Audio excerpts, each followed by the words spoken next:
Bernie Sanders, he's neck and neck, but there's this dust up between him and ta-nehisi Coates is pretty enraged, and you guys I'm sure are familiar. In 2014, Coates had this multi-page, very tedious write-up on why reparations were necessary, and he is extremely steamed at Sanders because Sanders has said that the reparations would be divisive, and the chances that they would ever make it through Congress are nil.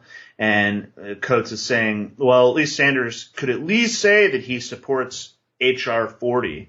He doesn't have to say that he supports reparations, but he could support H.R. 40. And so H.R. 40, House resolution for you, for those of you out in Rio Linda, Democrat John Conyers is the representative from Detroit.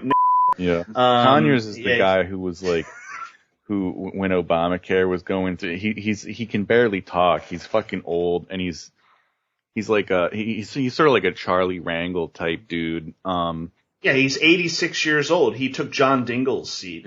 He's the one who was like, everyone's saying, like, we need to read the bill. It's like, but the bill's too long. Nobody reads the bill or whatever. I mean, it was a fucking big deal at the time. The guy's a fucking idiot. Yeah, he is. And so he introduced House Resolution 40, in the purpose of which would establish a commission to perform a study to determine whether or not reparations were warranted. And of course, we all know that commission is not going to find that they're unwarranted. The funny thing about this is, Coates says, we at least want him to say that he supports the commission, because any support for that HR bill getting passed that just gets the ball rolling, obviously, with these reparations. And so the opening paragraph of this bill is, to acknowledge the fundamental injustice, cruelty, brutality, and inhumanity of slavery in the United States and the 13 American colonies between the years 1619 and 1865, and to establish a commission to examine the institution of slavery itself, subsequently de jure and de facto racial and economic discrimination against African Americans, and the impact of these forces on living African Americans, to make recommendations to the Congress on appropriate remedies and for other purposes.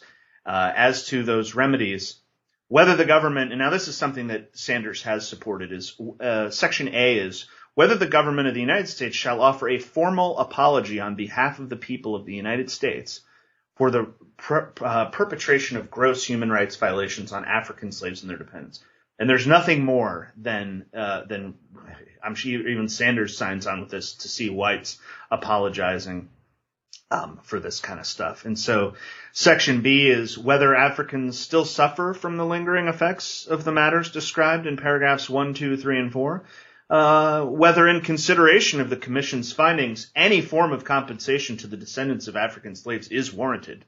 And Section D, if the Commission finds that such compensation is warranted, what should be the amount of that compensation? What form of compensation should be awarded? And who should be eligible for such compensation? And that will be the one-drop rule will be in force all the way for those paychecks. So, like I said, Bernie Sanders has said that he would not support reparations, but he believes that we should all apologize to African Americans. Yeah, it would be fucking hilarious if they came out, with a numerical figure as far as what they were going to fucking offer, but then like went back and started tabulating like all the money that we fucking wasted trying to, bring blacks to parity with whites, and then they get down to the bottom of the tabulation and be like, well, that ought to about cover it. So. Well, and the problem is that it sets the stage for, if they even do it once, this is just like amnesty. If they even do this one time, let's say they say everybody gets $100,000 or something. In fucking 10 years when all the Dindus are still poor, it's going to be like, well, let's do it again.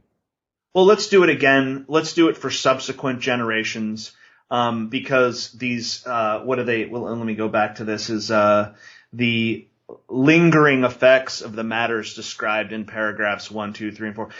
These lingering effects, as we are all well aware, are not a result of slavery, but of the biological differences between blacks and whites. And so they're setting this up as a form of permanent welfare. And that is what, at its core, why blacks don't like Bernie Sanders. Not just because he says, I don't want to do reparations. But Bernie Sanders' tax proposal raises taxes on everyone, including middle-class Hindus and the poor. And of course, this all only sits well with blacks if they're the only ones getting paid. But they don't want to pay higher taxes to pay for health care and free college for poor whites. And so Sanders appeals to the 99% and Clinton only appeals to POC and women. But this is why, it isn't just reparations. It's this whole idea that, blacks wouldn't be this special group of people anymore. It would be everybody's special. Yeah, everyone in the struggle together. Yeah. Right. Yeah, I saw Pelosi came out and was like, yeah, we're not raising taxes. Like, that's not part of the Democrat platform. That's not happening. We're not running on raising taxes. Well, especially on everyone. I mean, if you looked at Bernie's plan, I mean, it really is like it goes down to people who, I would even consider like not making a lot of money. But I mean, that's what I used to say back in my basic bitch days. It's like, yeah, you want to fucking do all this shit? Everyone should have their taxes raised. Fucking know that like there's costs involved here, and it's not just a fucking free ride. If you want the government to be doing all this shit, I mean that's not something I really care about a lot these days. But fuck it. Well, yeah, no, I mean everybody has to have skin in the game to a certain extent, and the free ridership is obviously a problem. And it would even be a problem, I might add, in a homogenous society devoid of vibrancy. I mean, that's just a simple fact. I mean, it's basic incentives and understanding of such. But with Bernie, the Swipples that are supporting him, I wonder if they're realizing that their dreams are not going to come to fruition with all the vibrancy. I mean, yeah, exactly. At a certain point, that's fucking. Yeah, it's pretty fucking lulzy shit. And Hateful Heretic. Oh no, go ahead. I'm sorry. Hateful Heretic had a great piece out on TRS recently where he did talk about this, and I'll quote him here. He said, "The problem for the senile Jew and his supporters is that they still mentally picture the Democratic Party looks like it did in the 1970s, enthusiastic white socialists with enough token minorities around to make them feel good and, most importantly, give them an electoral advantage over Republicans." However, in 2013, Democrats had fallen to about 60% white, a number that continues to decline every year. Mm-hmm. That's what I was going to say. He's basically identity politics for Swipples. I mean, you have like the Simon and Garfunkel, music with that. That's the whole basis of his campaign. It's like the people who support Bernie Sanders are people who live in these like almost entirely white areas, or like in college towns where you only encounter like the talented 10th, right? I mean, they're not, Hillary Clinton, I mean, like Bernie Sanders is like the sort of like cute, innocent side of the Democratic Party where you just have like these, dumb young swivel types. Hillary Clinton's the kind of like disgusting, scary side of the Democratic Party.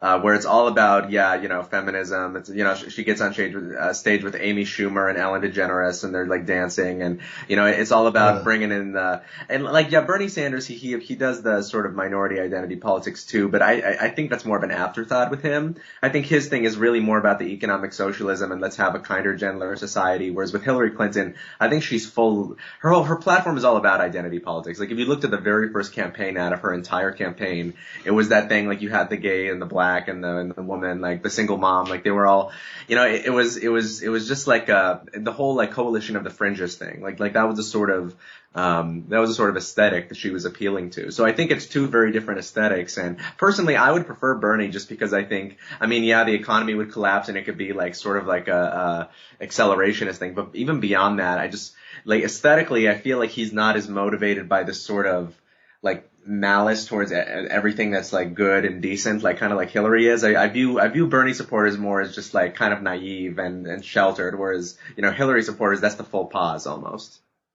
Yeah, it is. Yep, absolutely agree. And yeah, the Bernie Sanders supporters just they've never had contact with a so-called real Yeah. these yeah. It's like old school, pre-cultural Marxist leftism.